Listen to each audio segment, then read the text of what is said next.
मैं बढ़िया ही करता हाँ, हूँ। नहीं बात है, खराब करता तो इतनी दूर से कौन बुलाता। बात तो सही है। हाँ, और ये भी इतने जाडे में बैठे रहते क्या?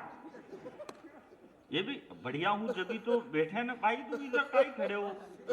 बैठ जाओ, इतनी कुर्सियां खाली है। बढ़िया कर रहे हो, जब तो दो दो प्रोग्राम साथ आ रहे हैं। हाँ, और देखो ये दिनेश जी ने कितनी तारीख है आज?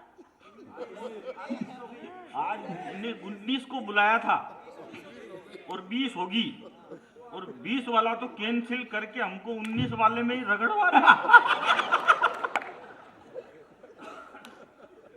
लेकिन कोई बात नहीं, मैं ऐसी कोई टेंशन की बात नहीं करूंगा। आनंद रत्नू गया, उसके बुखार आ रही थी, आ तो मेरे भी रही है। लेकिन मैं फिर भी कोई ऐसी टेंशन की बात नहीं करूंगा। शंकर भाई बैठे हैं, बहुत बढ़िया, ये हमारे दोस्त है। अशोक जी भी मेरे दोस्त है, ये पार्थ नवीन भी दोस्त है। लड़कियों से मैं दोस्ती करता ही नहीं हूँ। क्यों करे? ये कह रही थी, बोले कोई सिंदूर मत बनना, सिंदूर मत बनना। भाई ब्याह कर लो बढ़िया सा, कोई मतलब नहीं है फालतू बातों में। आदमी को ब्याह करना चाहिए। अपन सुबह बात कर भी रहे थे, अगर आदमी कुंवारा रहता है ना तो भाई साहब फिर उसको मन की बात रेडियो पे ही करनी पड़ती है। इसलिए तुम भी कोई अच्छा सा सुरेश अलबेला ढूंढ के ब्याह करो, फालतू माथा फोड़ी में कोई मतलब नहीं है। भाई साहब हम आखिरी पीढ़ी हैं जिनके पास ऐसी माताएं हैं जिनको फेसबुक चलाने का कोई शौक नहीं है। हम आखिरी पीढ़ी है जिनकी माताओं को व्हाट्सएप पे स्टेटस अपलोड करना नहीं आता। अच्छी बात है। हम आखिरी पीढ़ी है जिनकी माओं को बतख की तरह मुंह करके सेल्फी खिंचाने का कोई शौक नहीं है। वरना तो आजकल ऐसा जमाना आ गया भाई साहब। एक लड़की मेरे से बोली कि मेरी स्किन बहुत सॉफ्ट है, ठंड में झुर्रियां पड़ जाती है, क्या लगा के सोऊं? मैंने कहा देवी कुछ लगा मत लगा, लेकिन अंदर से कुंडी जरूर लगा के सोया कर, क्योंकि जमाना ऐसा बहुत खराब चल रहा है। भाई साहब आप सब मजे के मूड में आ जाओ, मस्ती के मूड में आ जाओ। मजा कभी किसी के बाप का गुलाम नहीं होता, क्योंकि ये राहुल गांधी, ये सलमान खान, ये जवानी में नहीं ले पा रहे, और वो आशाराम बाबा ने बुढ़ापे में ले रखे हैं। तो इसलिए मस्ती मूड में आओ, हंसो मुस्कुराओ। आदमी को मस्त रहना चाहिए, क्योंकि किसी ने कहा है, ये किसने कहा मेरे को आज दिन तक मालूम नहीं चला, पर किसी ने कहा है कि जो मस्त रहता है वो कभी स्वर्ग में नहीं जाता। जो मस्त रहता है वो कभी स्वर्ग में नहीं जाता, बल्कि जहां जाता है वहीं स्वर्ग बना देता है। तो मैं आपकी महफिल को स्वर्ग बनाने की कोशिश करता हूं। मेरी लड़ाई कोई पाकिस्तान से नहीं है, मेरी लड़ाई कोई चाइना से नहीं है, मेरी लड़ाई श्रीलंका से भी नहीं है। इतनी छोटी लड़ाई तो क्यों लड़े अपन? मेरी लड़ाई अगर दुनिया में किसी से है तो लोगों की उदासी से है। मैं हर चेहरे पे मुस्कुराहट बांटने के लिए निकला हूं, और बीज नफरत के लोगों को कहीं बोने नहीं दूंगा। बीज नफरत के लोगों को कहीं बोने नहीं दूंगा। मैं अपने मुल्क की मुस्कान को खोने नहीं दूंगा। बीज नफरत के लोगों को कहीं बोने नहीं दूंगा। मैं अपने मुल्क की मुस्कान को खोने नहीं दूंगा। और तुझे लड़ना है तो सरहद पे जा बंदूक लेकर के, मैं दुनिया में किसी भी शख्स को रोने नहीं दूंगा। क्या बात, बहुत अच्छा। अच्छा क्या आजकल ऐसा भाई साहब ऐसा बेकार जमाना चल रहा। वो मुंबई की चौपाटी पे एक लड़की अपने बॉयफ्रेंड के साथ घूम रही, तो उसको हस्बैंड ने देख लिया। हस्बैंड ने देखते ही बॉयफ्रेंड को कूटना स्टार्ट कर दिया, तो लड़की उसकी साइड में हो गई। बोले मार साले को, अपनी लुगाई को तो घुमाता नहीं है और दूसरे की लुगाई को घुमाता फिरता है। ये बात सुन के बॉयफ्रेंड को जोश आ गया, तो उसने उल्टा हस्बैंड को कूटना स्टार्ट कर दिया। तो लड़की ने फिर अपना पाला बदल लिया, वो अब की उसकी बॉयफ्रेंड की साइड में हो गई। बोली मार साले को, न तो खुद घुमाता है न दूसरे को घुमान देता है। उस लड़की का नवजोत सिंह सिद्धू से कोई संबंध नहीं है। जीतू भाई मस्त रहना चाहिए। फालतू देश में ऐसे ही बहुत सारी प्रॉब्लम है। मैं कोई राजनीति की पॉलिटिक्स की बात नहीं करूंगा। अपने को क्या मतलब है भाई साहब। मैं तो क्या है आपको बताऊं, मेरे जितना इंटेलिजेंट आदमी आपको पूरी दुनिया में कहीं भी नहीं मिलेगा। चाहे आप मोमबत्ती लेके ढूंढो, चाहे आप दिया लेके ढूंढो, चाहे आप सूरज ही पटक दो, ऊपर से नहीं मिलेगा। हाँ जीतू भाई, जितना आप में टोटल दिमाग है उतना तो मेरा खराब ही रहता है। सही कह रहा हूं यार। ये सब बढ़िया हंस रहे। दिनेश जी आपके पीछे बैठा है ना, ये बहुत बढ़िया हंस रहा है, भगवान कसम। हाँ, इसके दो दांतों के बीच में इतना गैप है, पार्थिव पटेल तो आराम से घुस सकता है। भगवान कसम, तू तो ऐसे हंस रहा है जैसे मेरा साडू ही बनने वाला हो। साडू जानते हैं आप साडू किसको कहते हैं? एक ही कंपनी द्वारा ठगे हुए दो ग्राहकों को साडू कहते हैं। मस्त रहना चाहिए भाई साहब आदमी को। अभी हम चांद पे जाने से 2 किलोमीटर से चूक गए तो ये सारे छोरे छोरी बावड़े हो गए, फेसबुक ट्विटर व्हाट्सएप पे लिखने लग गए, बोले हम चांद पे जाने से 2 किलोमीटर से चूक गए, हमारा विक्रम चांद पे जाने से 2 किलोमीटर से चूक गया, हम चांद पे जाने से 2 किलोमीटर से चूक गए। अब आपको एक बात बताऊं भाइयों, हम 4 भाई हैं। जो मेरा सबसे बड़ा भाई है वो एमकॉम पास है और वो बेरोजगार है।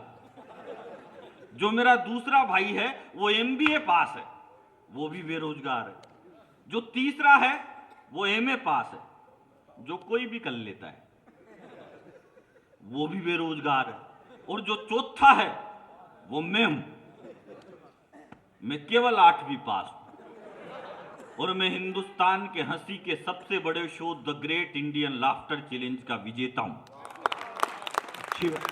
अच्छी क्या, इस पे तालियां वालियां बजाने की बात नहीं थी। बात यह है कि ये जो बेवकूफ बोल रहे हैं कि हम चांद पे जाने से 2 किलोमीटर से चूक गए, हम चांद पे जाने से 2 किलोमीटर से चूक गए। अब आप एक बात बताओ, जब मेरे पिताजी को लाफ्टर चैंपियन पैदा करने के लिए 3 पड़ाव पार करने पड़े और ये एक बार में ही बोल रहे, बोले हम चांद पे जाने से 2 किलोमीटर से चूक गए, हम चांद पे जाने से 2 किलोमीटर से चूक गए। अरे ट्राई तो करो,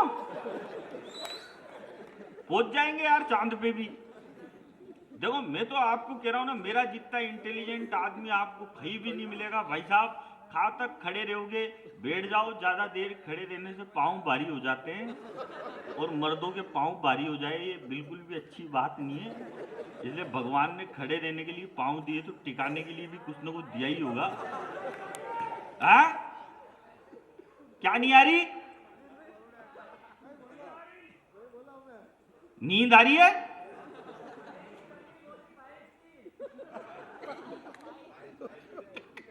कोई बात नहीं, पढ़ो यार आप। अरे वो तो कोई बात नहीं, तो बोलने दो ना, आपको काहे की टेंशन है? नहीं नहीं, पढ़ो पढ़ो। मैं तो पढ़ ही रहा हूं, पढ़ खा रहा, मैं तो सुना रहा हूं। पढ़ लेता तो मैं कोई कलेक्टर ऐसे बनता या रात के 1 बजे माइक पे कौन खड़ा रहता। देखो मैंने कह दिया, मेरे जितना इंटेलिजेंट आदमी आपको पूरी दुनिया में कहीं भी नहीं मिलेगा कि करीना को सेफ ले गया, ऐश को अभिषेक ले गया। क्या बात है। एक अमेरिकन मिल गया मेरे को। अमेरिकन मुझसे बोला तेरे को इंग्लिश आती है? मैंने कहा यस। बोला कितनी? मैंने कहा बस। बोला सही बता इंग्लिश आती है? कह रहा, मैंने कहा तो पूछ तो सही। बोला इंग्लिश आती है तो एक काम कर, वो जो लड़की साइड में खड़ी है उसको इंग्लिश में यहाँ बुला। अब इतनी सी तो मेरे को आती थी। मैंने कह दिया बेबी प्लीज कम हियर। लड़की आ गई और बगल में खड़ी होगी, लेकिन अंग्रेज भी पट्टा 1.5 छाना। बोला इसको इंग्लिश में वापस वहीं भेज। अब जीतू भाई ये मेरे को नहीं आती, लेकिन मैं भी राजस्थान का आदमी। भगवान कसम में वहीं पे गया जहां से लड़की आई थी, वहां जाके फिर बोल दिया बेबी प्लीज कम हियर। दिमाग से काम करना पड़ता है भाई साहब। मैं आपको बताऊं, मैं इंटेलिजेंट आदमी हूं। मैं कोई राजनीति की बात आपके बीच में नहीं करूंगा। मैं न तो कांग्रेस का आदमी हूं, न मैं भाजपा का आदमी हूं। मैं केवल मेरी लुगाई का आदमी हूं और मैं किसी का भी आदमी नहीं हूं। अपने को क्या मतलब है राजनीति की बात करने से? क्योंकि इस देश में जो अपने बाप की नहीं सुनता वो अखिलेश यादव, जो अपनी माँ की नहीं सुनता वो राहुल गांधी, जो किसी की नहीं सुनता वो नरेंद्र मोदी, और जिसकी कोई नहीं सुनता, वो अरविंद केजरीवाल। तो अपन काई को राजनीति की बात करें भाई साहब, ये कोई मतलब नहीं है फालतू की बातों से। इस वाह। देश के प्रथम प्रधानमंत्री पंडित जवाहरलाल नेहरू, नेहरू जी के कपड़े विदेशों में धुलने जाते थे, और मोदी जी ऐसा नहीं करते। मोदी जी के 10-20 जोड़ी गंदे हो जाते हैं तो खुद ही विदेश चल जाते हैं, एक बार में सारे ही धुलवा के आ जाते हैं, टेंशन पाड़ते ही नहीं। अच्छा, कांग्रेस वाले भी कम नहीं है भाई साहब। जब देश के प्रथम प्रधानमंत्री बने भारतीय जनता पार्टी से अटल बिहारी वाजपेयी, तो ये कांग्रेसी कहते थे, बोले यार ये अटल जी बिल्कुल भी अच्छे आदमी नहीं है, ये अटल जी बिल्कुल भी बढ़िया आदमी नहीं है, इनसे तो कोई कांग्रेस वाला ही बढ़िया था। फिर थोड़े अटल जी बीमार हुए तो अडवाणी जी मुख्य धारा में आए, फिर अडवाणी जी को देख के बोलने लगे, बोले ये अडवाणी जी तो बिल्कुल भी अच्छे नहीं है, जिन्ना की मजार पे जा जाके फूल चढ़ा रहे हैं, हालांकि खुद की पे ही चढ़ रहे थे वो। ये बोले ये अडवाणी जी भी बिल्कुल ठीक नहीं है। फिर वो भी थोड़े से पीछे हटे तो फिर वो आए 56 इंच की छाती वाले, चाय वाले। फिर चाय वाले को देख के बोले यार ये तो बिल्कुल ही बढ़िया आदमी नहीं है, इनसे तो वही बढ़िया थे। और मैं कह रहा हूं भगवान कसम, अभी तो इन्होंने चाय वाला देखा है इन कांग्रेस वालों ने, जिस दिन इन्होंने यूपी का गाय वाला देख लिया, उस दिन इन कांग्रेस वालों को नरेंद्र मोदी भेरू जी का अवतार नहीं लगने लग जाए तो मेरी गारंटी।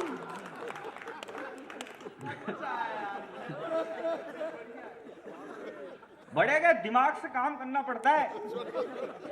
मैं आपको बताऊं भाई साहब, अगर मान लो आपके घर पे कोई वोट मांगने आता है, कोई कांग्रेस का आता है, तो जैसे मान लो क्या है कि आपके भूत पड़ीते आते हैं घर पे, तो क्या करते हो आप?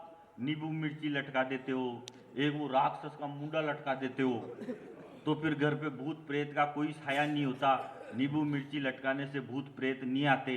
अगर कांग्रेस वालों को नहीं बुलाना हो तो कुछ भी मत करो, घर के बाहर 2 आलू काट के लटका दो, कांग्रेस वाला अंदर घुसेगा ही नहीं, क्योंकि उसको मालूम है अभी आलू से सोना बनवाएगा।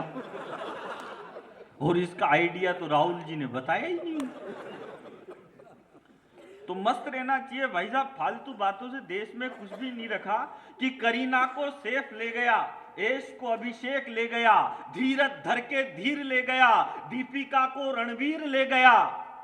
करीना को सेफ ले गया, एश को अभिषेक ले गया, धीरज धर के धीर ले गया, दीपिका को रणवीर ले गया। कर रहा है मुश्किल जीना इश्क कमीना, और विक्की कौशल के साथ चली गई कैटरीना। और अगली 2 पंक्तियों में आपको लगे कि मैंने कोई अच्छी बात कही है, तो जितने भी लोग इस सदन में बैठे हो वो दोनों हाथ ऊपर उठा के ताली बजाना, और ऊपर उठा के नहीं बजाओ तो नीचे करके ही बजा देना। कुल मिला के आपको ताली बजानी है, योग नहीं करना है। क्योंकि अभी अशोक जी कह रहे थे, बोले कि कोई भी पाकिस्तानी चादर स्वीकार नहीं होगी, तो बात तो आपकी ठीक ही थी, लेकिन फिर ये इंडिया वर्ल्ड कप में पाकिस्तान से मैच हारी थी, तो फिर पटाखे कौन चला रहा था? अभी जनरल विपिन रावत एक हादसे में शहीद हो गए, कुछ लोग उनका मजाक उड़ाने लग गए। कल्पना करना मेरे दोस्तों, वो मौत कितनी हसीन होगी जिसकी मौत पर पूरा देश रो रहा है, और वो जिंदगी कितनी घटिया होगी जो किसी की मौत पर हंस रही है। अच्छी बात, बढ़िया बात। कोई भी वो तो शहीद हुए थे, कोई मर जाए तो भी मुझे पता है, जब दिल्ली से इस देश के जुल्फे लहराने वाले राष्ट्रपति अब्दुल कलाम का शव दिल्ली से रामेश्वरम के घाट पर पहुंचा, तो रामेश्वरम की जमीन पर एक औरत कुछ फूल लेने के लिए गई कि कुछ फूल दे दो, कुछ फूल दे दो। उसे किसी बगीचे में, किसी पार्क में, किसी दुकान में एक भी फूल नहीं मिला। तब उसने किसी से पूछा, कि सारे के सारे फूल कहाँ गए, तो एक बुढ़िया बोली कि जितने फूल तमिलनाडु की धरती पर थे, हमने सारे के सारे फूल अब्दुल कलाम के स्वागत में सड़कों पर बिछा रखे हैं। ये मुल्क उस मुसलमान से भी इतना ही प्यार करता था। इसलिए कहना चाहता हूं, आपको लगे कि मैंने 2 लाइनों में अच्छी बात कही है तो सबका समर्थन चाहता हूं कि करीना को सैफ ले गया, ऐश को अभिषेक ले गया, धीरज धर के धीर ले गया, दीपिका को रणबीर ले गया, कर रहा है मुश्किल जीना इश्क कमीना, और विकी कौशल के साथ चली गई कैटरीना। अरे जीना जिंदगी शान से मगर कोई फितूर मत रखना, जीना जिंदगी शान से मगर कोई फितूर मत रखना। अरे दूधो नाव पूतो फड़ो पर कोई गुरूर मत रखना, बच्चे का नाम कलाम रख देना मगर तैमूर मत रखना। वाह वाह भाई, बहुत अच्छा। ये प्रॉब्लम, याकूब मेनन को फांसी हुई तो ये देश का मीडिया बोले याकूब मेनन को गलत फांसी पे लटका दिया, याकूब मेनन को गलत फांसी पे लटका दिया। एक आतंकवादी की फांसी पर देश के पढ़े लिखे 350 लोगों ने सुप्रीम कोर्ट का दरवाजा खटखटाया रात को। ये इस देश की प्रॉब्लम है साहब। वो आमिर खान बोले मेरी लुगाई कहती है देश छोड़ दो, मेरी लुगाई कहती है बोले देश में रहने से डर लगता है, मेरी लुगाई कहती है देश छोड़ दो। उनने देश तो नहीं छोड़ा, लुगाई छोड़ दी, लुगाई छोड़ दी। यहाँ पे लुगाई कह रही है ये ब्लेंडर छोड़ दो, ये सिगरेट छोड़ दो, ये गुटखा, वो नहीं छूट रहा, वो देश ही छोड़ रहा, लुगाई छोड़ रहा। तो मैं ऐसी कोई फालतू फोकट की बात नहीं करूंगा। बोले शाहरुख खान का बेटा है तो ड्रग्स पीता है। अब शाहरुख खान का बेटा ड्रग्स ही पिएगा ना, मिराज थोड़ी खाएगा यार। हाँ भाई, उसके स्टेटस के हिसाब से काम करेगा वो। देखो सही कहा था अशोक भाई की ये विमल बेचने वाला अजय देवगन हमारा हीरो नहीं है, ये अमिताभ बच्चन ये कोई देश का नायक नहीं है, ये सलमान खान इस देश का नायक नहीं है। जब इस देश को सबसे ज्यादा जरूरत थी, जब कोरोना काल में ये अंबानी, ये अडानी, ये मोदी, ये योगी कुछ भी नहीं कर सके, ये राहुल गांधी, अखिलेश यादव, जब इस देश की गिरी हुई अर्थव्यवस्था को अगर किसी ने ऊपर उठाया तो 2 पेग पी के लड़खड़ाते कदमों ने इन देश के शराबियों ने इस देश की अर्थव्यवस्था को ऊपर उठाया, तो वो है देवता। तो और मैं तो कहता हूं भाई साहब, शराब मैं भी कह रहा हूं कोई बढ़िया चीज नहीं है, शराब बुरी चीज है, इसे दुनिया से खत्म करो। शराब बुरी चीज है, इसे दुनिया से खत्म करो। आधी बोतल हम करे, आधी बोतल तुम करो। वो तुम आधी देनी चाहिए, पूरी है इसका मतलब तो समझ जाओ गिफ्ट मिली है। अरे भाई साहब क्या दिक्कत क्या होती है मैं आपको बताऊं। वो एक थानेदार साहब ने एक दारूडे को पकड़ लिया और पकड़ के उसके सामने 2 बाल्टी रख दी, एक में उसने दारू भर दी, एक में उनने पानी भर दिया, और फिर एक गधे को छोड़ दिया दोनों बाल्टी के पास। अब गधा तो गधा ही था, उसको क्या मतलब अदरक का स्वाद क्या जाने हुआ। उसने पानी पी लिया, दारू की बाल्टी ऐसे कैसे ही छोड़ दी। तो थानेदार साहब बेवड़े से बोले बता इससे क्या शिक्षा मिलती है। बोले साहब इससे शिक्षा मिलती है कि जो दारू नहीं पीता वो गधा होता है। अच्छा है।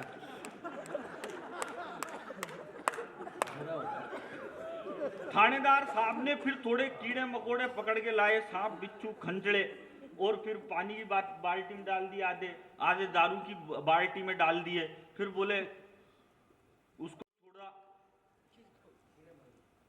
कीड़ों को पानी में पटका, कीड़े तो नाचने लग गए, पानी में डालते तो ऐसे ही पानी में ही रहते, दारू में डालते सारे मर गए। फिर दारूडे से पूछा बता इससे क्या शिक्षा मिलती है। बोला साहब शराब पीने से पेट के सारे कीड़े मर जाते हैं। तो फालतू बात है, ये पार्थ नवीन की बात पे बिल्कुल भी भरोसा मत करना, जिसकी ठंड में क्या करे आदमी। मस्त रहना चाहिए भाई साहब, इंटेलिजेंट आदमी में दिमाग की बात करता हूं भाई साहब। याकूब मेनन को फांसी हुई तो ये देश का मीडिया बोला, बोले याकूब मेनन को गलत फांसी पे लटका दिया, याकूब मेनन के साथ अन्याय हुआ। याकूब मेनन जब फांसी पे लटक रहा था तो उसको अंतिम समय में उसकी 17 साल की बेटी से नहीं मिलने दिया गया। ये कौन बोला? ये देश का मीडिया बोला। तो फिर उसके बाद मैं बोला, मैंने कहा एक बात बताओ रे चोटों, जो आदमी 22 साल से जेल में बंद है, उसके 17 साल की बेटी है, उससे भी दुखद बात है। और कौन सी वेबसाइट से डाउनलोड करते हो यार?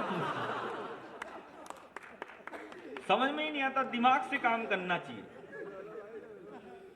हो मिलती थी रोज मुरारी से, पर सेटिंग थी गिरधारी से। और थोड़ी थोड़ी अब जितनी देखो ठंड ज्यादा बच चुकी है, पर थोड़ी बहुत तालियां आप मेरे लिए भी बजा दो।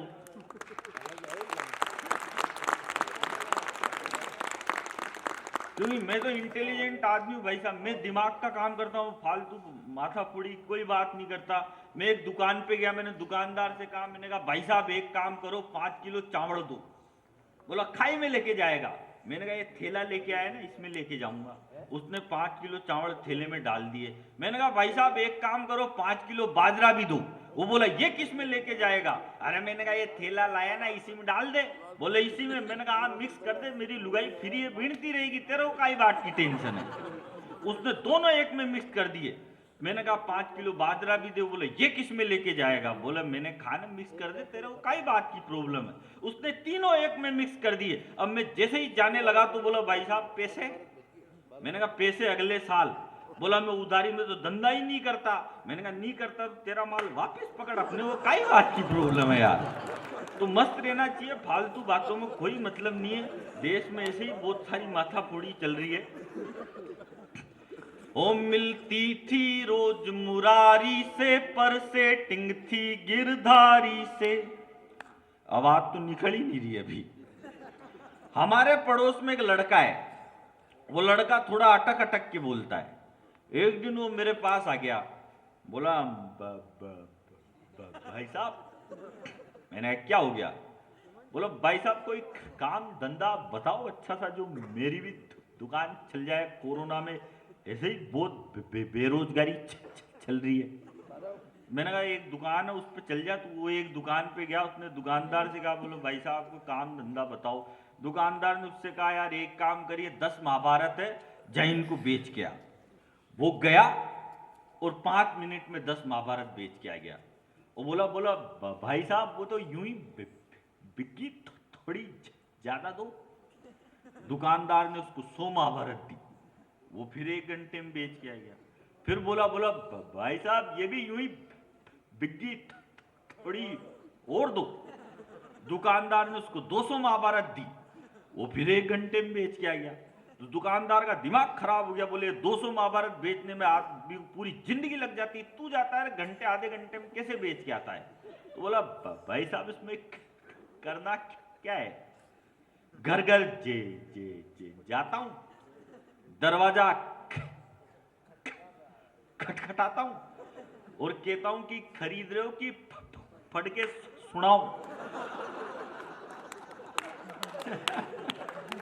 अच्छा बढ़िया।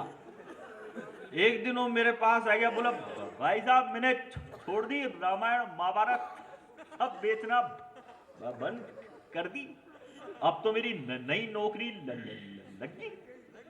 मैंने कहा नई नौकरी काहे में लग गई रे तेरी? बोला भाई साहब नई नौकरी मेरी रेलवे में लग गई। मैंने कहा रेलवे में किस चीज की नौकरी करेगा तू? बोला भाई साहब रेलवे में अनाउंसमेंट करने की नौकरी लग गई।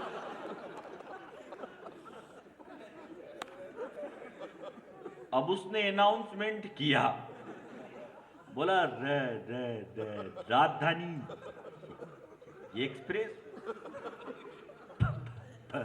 प्लेटफॉर्म नंबर 3 पे आई थी, वापिस गई। अच्छा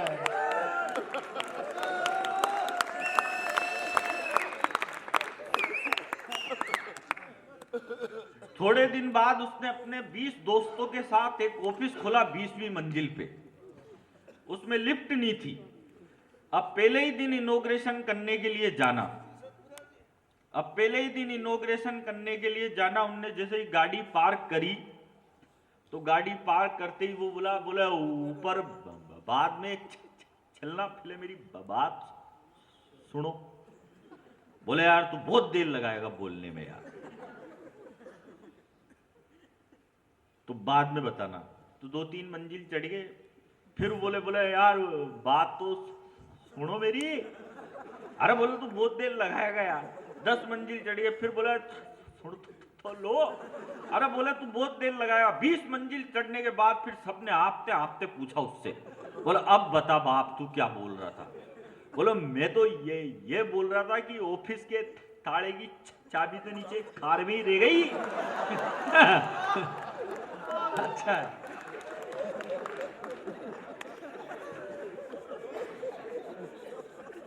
एक दिन वो क्रिकेट का मैच खेलने चला गया। अब क्रिकेट का मैच देखना भाई साहब, क्रिकेट के मैच में बहुत सारे मैच आते हैं, इंडिया का पाकिस्तान का आता है, तो मैं भी देखता हूं क्योंकि खिलाते तो है ही नहीं वो मेरे को, तो देख ही लेते हैं, फिर क्या करें। और क्रिकेट के मैच में आप इंग्लैंड और वेस्ट इंडीज का मैच आता है ना, तो मैं बिल्कुल भाई साहब टीवी बंद कर देता हूं, क्योंकि इंग्लैंड और वेस्ट इंडीज के मैच में प्रॉब्लम ये होती है, क्योंकि मैं टीवी पे देखता हूं, अब मैं ब्राइटनेस बढ़ाता हूं तो मेरे को इंग्लैंड वाले नहीं दिखते, और घटाता हूं तो वेस्ट इंडीज वाले नहीं दिखते। करूं तो करूं ही क्या। और भाई साहब ये कहते हैं ना कि सचिन तेंदुलकर क्रिकेट का भगवान है। कोई कह रहा था सचिन तेंदुलकर सपने में आता था किसी के, ये कहते हैं ना भाई सचिन तेंदुलकर क्रिकेट का भगवान है। अगर सचिन तेंदुलकर क्रिकेट का भगवान है तो ये क्रिस गेल भी किसी भस्मासुर से कम नहीं है। अब वो क्रिकेट का मैच चल रहा है, क्रिकेट के मैच में उसको डायरेक्ट कप्तान बना दिया। बोला तू मांग क्या मांगेगा। बोला उछाड़ो सिक्का उछाड़ो। तो अंपायर ने सिक्का उछाला,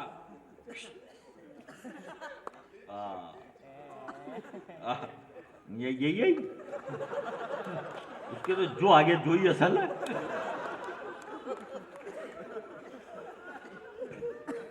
मस्त रहना चाहिए भाई साहब, कोई फालतू की माथाफोड़ी में कुछ भी नहीं रखा देश में आदमी को। मेरा एक दोस्त तो मेरे पास आया, बोला कि भाई साहब मेरा ब्याह है। मैंने कहा है तो मैं क्या करूं, जो करना है तेरे को ही करना है यार,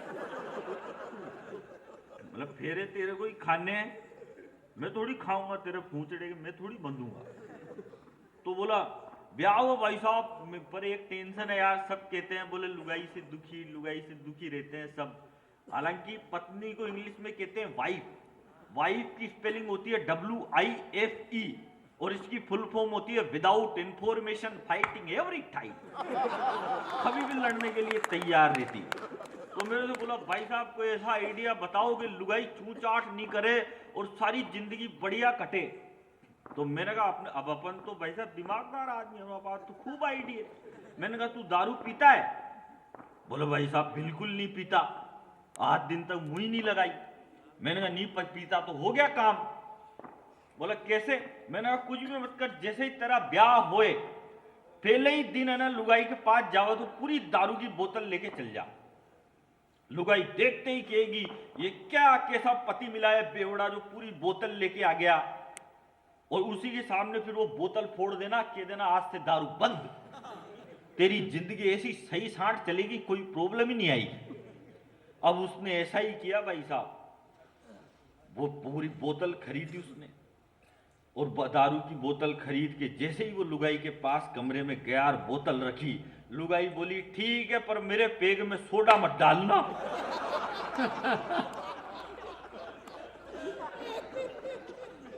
ज्यादा आइडिया से भी दिमाग। वो एक आदमी तो अपनी लुगाई के साथ नैनीताल में चला गया। अब नैनीताल में वो 20 दिन तक रहा। 20 दिन के बाद उसने सोचा होटल चेकआउट कर देते हैं, तो मैनेजर के पास गया। मैनेजर से पूछा, मैनेजर साहब बिल कितना हुआ है? मैनेजर बोला, जी आपका बिल हुआ है 1 लाख रुपए। बोले 1 लाख रुपए किस बात के? बोले साहब 1 लाख रुपए में से 20,000 तो आपके खाने के। बोले जी खाना तो मैंने खाया ही नहीं। बोला खाना क्यों नहीं खाया आपने? खाना तो बिल्कुल तैयार था। बोला और पैसे किस बात के? बोला साहब 20,000 रुपए आपके एसी के। बोला साहब एसी तो हमने चलाया ही नहीं। बोला एसी क्यों नहीं चलाया आपने? एसी तो बिल्कुल तैयार था। बोला और पैसे किस बात के? बोला साहब 30,000 रुपए आपके लाइट के। बोला लाइट तो साहब जलाई नहीं। मैनेजर बोला लाइट क्यों नहीं जलाई आपने? लाइट तो बिल्कुल तैयार थी। तो उस आदमी को गुस्सा गया।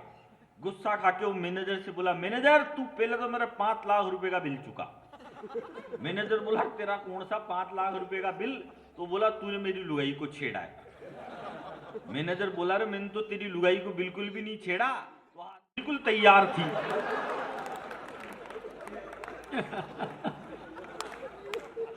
मस्त रहना चाहिए भाई साहब। हमारे पड़ोस के गुप्ता जी ने एक लड़की को भाजपा का चुनाव चिन्ह गिफ्ट किया। लड़की दूसरी पार्टी की थी, उसने गुप्ता जी को कांग्रेस का चुनाव चिन्ह भेंट कर दिया। तब से गुप्ता जी की लुगाई गुप्ता जी को आम आदमी पार्टी का चुनाव चिन्ह लेके ढूंढ रही है। अच्छी बात है, बारीक बात है। लेकिन गुप्ता का लड़की से करार हो गया और गुप्ता इंटेलिजेंट आदमी था। समाजवादी पार्टी का चुनाव चिन्ह लेके फरार हो गया। बहुत बढ़िया, बहुत। एक लड़की थी दीवानी सी, अक्सर गलियों से गुजरा करती थी। वो लड़की अपने चेहरे पे नकाब रखती थी। एक लड़का उसे देखा करता था, वो उस लड़की से बहुत प्यार करता था। एक दिन लड़के ने लड़की से कहा, जाने मन अपने चेहरे पे से नकाब तो हटाओ, अपना ये चांद सा चेहरा तो मुझे दिखलाओ। लड़की बोली कि जिस दिन अपनी पहली पिया मिलन की रात हो जाए, जिस दिन तेरा मेरा मिलना हो और बादलों से बरसात हो जाए, मैं उस दिन अपने चेहरे पे से नकाब हटा लूंगी और ये चेहरा आपको दिखा दूंगी। धीरे धीरे दिक्कतें बढ़ने लगी। लड़की लड़के से रोज मिलने लगी। एक समय ऐसा आया, 7 दिन तक वो लड़की लड़के से नहीं मिली। लड़की लड़के के घर पर गई। पड़ोसियों ने बताया कि उस दीवानी की तो मौत हो चुकी। लड़की लड़के की कब्र पर जाकर रोने लगी। ये वही पिया मिलन की रात लग रही थी, क्योंकि उस दिन बादलों से बरसात की झड़ी लग रही थी। तभी उनकी प्रेम कहानी में एक किस्सा और जुड़ गया। आंधी के थपेड़े से लड़की के चेहरे का नकाब उड़ गया। लड़की ने अपना वादा निभा लिया, अपना चेहरा अपने प्रेमी को दिखा दिया। तभी कब्र में से आवाज आई, ये दोस्त, ये तो समय समय की बात है। कल तेरे चेहरे पे नकाब था, आज मेरे चेहरे पे नकाब है। कल तेरे चेहरे पे बहुत नकाब अच्छा था, आज मेरे चेहरे पे नकाब है। बहुत बढ़िया। और समापन अब प्रोग्राम का कर देना चाहिए, क्योंकि बहुत सारा टाइम हो गया है। और है और मेरे तो बहुत सारे आधे अधूरे चल रहे हैं। तो आज तो मैं तो सुना दूंगा, सुनने वाले भी तो बचे। एक आध घंटा और मैं खड़ा रह गया तो फिर तो टेंट माइक को ही सुनाना पड़ेगा। हो मिलती थी रोज मुरारी से, पर सेटिंग थी गिरधारी से। ठीक है, मैं 5 मिनट और सुना देता हूं आपको, लेकिन इससे कोई फर्क नहीं पड़ता कि पहले कितने लोग इस कवि सम्मेलन में थे, क्योंकि पहले ऐसा लग रहा था जैसे कौरवों के बीच में कार्यक्रम चल रहा हो, और अब ऐसा लग रहा है जैसे पांडवों के बीच में चल रहा है। तो पांडव तो 5 ही काफी है। तो आप लोग भी अगर साथ दोगे तो मैं थोड़ी देर और सुना दूंगा। बस आपकी तालियां चाहिए मेरे को, आपका समर्थन चाहिए। स्वागत। हो मिलती थी रोज मुरारी से, पर सेटिंग थी गिरधारी से। खर्चा राजू से लेती थी, शर्माती थी बनवारी से। मिलती थी रोज मुरारी से। जब हम स्कूल में पढ़ते थे तो एक टिफिन में खाते थे। हम सूखी रोटी लाते थे पर घी का भोग लगाते थे। अब रास्ते में मिलती है तो आहें भर के रह जाते हैं। आहा, और उसके दो दो बच्चे मुझको मामा जी कह जाते हैं। वो हो गई पूनम ढिल्लो सी। अब तालियां चाहिए मेरे को आपकी। अब रास्ते में मिलती है तो आहें भर के रह जाते हैं। और उसके दो दो बच्चे मुझको मामा जी कह जाते हैं। वो हो गई पूनम ढिल्लो सी, वो हो गई पूनम ढिल्लो सी। हम रह गए अटल बिहारी से, मिलती थी रोज मुरारी से। कर दूं समापन? फिर प्यार में डूब के मरने को पानी भर चुल्लू मिला मुझे। आहा, उसकी शादी हो गई और बाबा जी का ठुल्लू मिला मुझे। हम कभी कभी उस लड़की की इस हरकत से डर जाते हैं। वो कसम बाप की खाती है तो चाचा जी मर जाते हैं। उसका कैरेक्टर मिलता है दिल्ली के एक तिवारी से, मिलती थी रोज मुरारी से पर सेटिंग थी गिरधारी से। अंतिम 4 लाइनें सुना रहा हूं जी भैया। तू भाई, इसके बाद भगवान कसम नहीं सुनाऊंगा। वो जीतू जी से बोल पड़ी कि मेरे दिल पर छा जाओ। आहा, वो जीतू जी से बोल पड़ी कि मेरे दिल पर छा जाओ। गाने में गानों की टांग तोड़ रहा हूं भाई साहब, क्योंकि ऐसे ऐसे गाने आ रहे हैं आजकल तो, भीगी भीगी सड़कों पे मैं तेरा इंतजार करूं। अब एक बात बताओ, इंतजार करने में सड़क भीगी हो सूखी हो क्या मतलब है? इंतजार करने का मजा तब है सड़क कैसी भी हो, लड़की भीगी होनी चाहिए। लेकिन अब गाने ऐसे से आ रहे हैं जिसका तो कोई कुछ भी नहीं कर सकता है। वो जीतू जी से बोल पड़ी कि मेरे दिल पर छा जाओ। और कुंडी मत खटकाओ राजा, सीधे अंदर आ जाओ। मैं गेट के बाहर खड़ा रहा, इन दोनों ने रोमांस किया। उसने इलू गाया और इनने लूंगी डांस किया। दोनों ने मिलकर सूरत मेरी कर दी एक भिखारी से, मिलती थी रोज मुरारी से पर सेटिंग थी गिरधारी से। तो बहुत बहुत धन्यवाद, बहुत बहुत आभार आप सभी का कि आपने इतनी रात तक ये कार्यक्रम सुना। और सच्चा है प्यार अपना तो क्या इस जहां का डर, सितारों को आंखों में महफूज रख लो। बड़ी दूर तक रात ही रात होगी, मुसाफिर हैं हम भी, मुसाफिर हो तुम भी, फिर किसी मोड़ पर मुलाकात होगी। बहुत बहुत आभार। अभी सर्दी का टाइम है तो आप सब जाओ।